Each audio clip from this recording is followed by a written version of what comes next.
জিলাত মই প্ৰচাৰৰ কাৰণে আহিছিলোঁ। জিলা পৰিষদত এজন আমি ইতিমধ্যে জিকিছোঁ। ৰাইজৰ উৎসাহ উদ্দীপনা মোৰ মনত আহে যে অকল গোলকগঞ্জ নহয়, ধুবুৰী জিলাতে আমি ভাল ৰিজাল্ট এইবাৰ কৰিব পাৰিম। স্যাৰ দেশদ্ৰোহীমূলক যি পোষ্ট ক্ৰমান্বয়ে দেখা গৈছে বিভিন্ন ঠাইত হৈছে।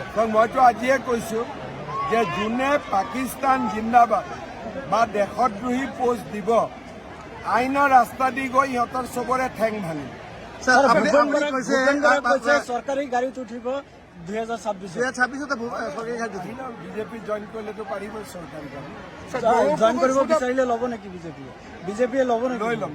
স্যার আপনি কালি কৈছে স্যার কি নাম গৌৰৱ গগৈৰ ল'ৰা ভাৰতীয় নহয়। নহয়তো মই 100% কৈছোঁ, গেৰেণ্টি দি কৈছোঁ। স্যাৰ গৌৰৱ গগৈলে আপুনি যিখিনি প্ৰশ্ন কৰিছে উত্তৰটো পোৱা নাই, পিছত পুলিচে মাতি উত্তৰ লৈ ল'ব। পুলিচে ল'ব স্যাৰ, সাক্ষীটো ল'বই লাগিব, কাৰণ এইটো এটা পাকিস্তানৰ নাগৰিকৰ বিৰুদ্ধে কেছ এটা, সেইটো তদন্ত কৰোঁতে কথাবোৰ ওলাইছে। গৌৰৱ গগৈৰ ল'ৰাও ভাৰতীয় নহয়, ছোৱালীও ভাৰতীয় নহয়, মোৰ হাতত পাক্কা প্ৰমাণ আছে। আৰু ল'ৰা ছোৱালীকেইটাই নিজেও নাজানে যে আমি ভাৰতীয় নহয় বুলি। স্যাৰ এই দেউতাক মাকে কৰি থৈ দিছে কামটো। পাকিস্তানত যোৱাটো আৰু থকাটো কিমান দূৰ সত্য? 100%। ইয়াৰ এভিডেন্স মোৰ হাতত এভিডেন্স আছে।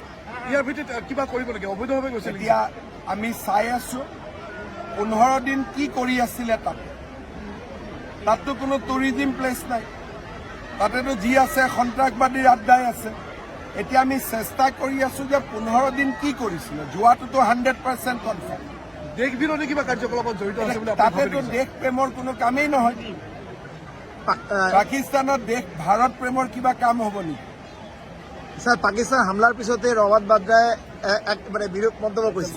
ৰবাৰ্ট বাড্ৰাই হওক, গৌৰৱ গগৈয়ে হওক, এই গোটেইবিলাকে তেওঁলোকৰ ভাৰততকৈ পাকিস্তানৰ প্ৰতি চিন্তা বেছি, আৰু সেইকাৰণে কাৰো পোষ্টত পাকিস্তানক গালি পাৰা আপোনালোকে নেদেখিব। চব মাজে মাজে লিখিব, ডাইৰেক্ট একো নিলিখে, চব মাজে মাজে।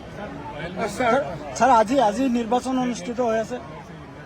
देखिए बांग्लादेश मेरा नहीं लगता है कुछ कर पाएगा, लेकिन ठीक है अगर कुछ करेगा तो दिखा जाएगा।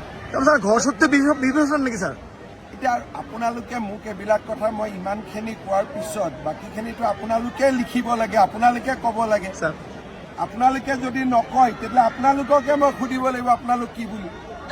স্যার আজি প্ৰথম পৰ্যায়ত ঘটনাক লৈ ইতিমধ্যে কূটনৈতিক যিমানখিনি সিদ্ধান্ত লোৱা হৈছে ভাৰত চৰকাৰে লৈছে আৰু কাৰ্যকৰী আৰু কিন্তু যুদ্ধৰ যি সম্ভাৱনা দেখা গৈছে তাক লৈ মই ক'ব নোৱাৰো, কিন্তু মোদী ডাঙৰীয়াই যি কৰিব লাগে নিশ্চয় কৰিব। স্যাৰ আজি যুদ্ধ হয় স্যাৰ আজি প্ৰথম পৰ্যায়ত বাংলাদেশ কিমানটো চবেই যুদ্ধ স্যাৰ আজি প্ৰথম পৰ্যায়ৰ ভোট গ্ৰহণ অনুষ্ঠিত হৈ আছে।